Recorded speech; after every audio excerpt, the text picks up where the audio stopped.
Inihayag ni dating Pangulo at kasalukuyang Pampanga 2nd District Representative Gloria Macapagal Arroyo na may nagtangkang magpasok ng daan-daang milyong pisong pondo para sa flood control projects sa kanyang distrito sa proposed 2026 General Appropriations Bill o GAB kahit hindi ito hiniling o inendorso ng kanyang tanggapan.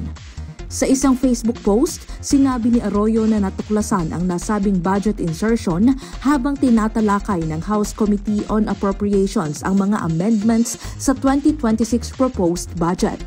Nilinaw ni Arroyo na hindi siya ang nag-propose ng naturang pondo.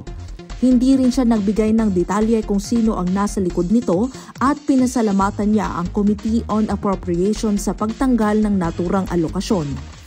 Ang GAB ang naglalaman ng proposed national budget na nagiging General Appropriations Act o GAA kapag pinirmahan na ng Pangulo.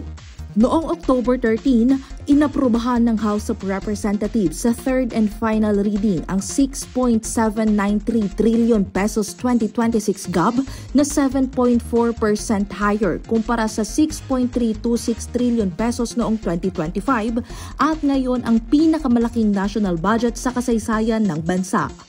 Ako po si Carmel Joy Miguel, nag-uulat para sa Balitang Unang Sigaw.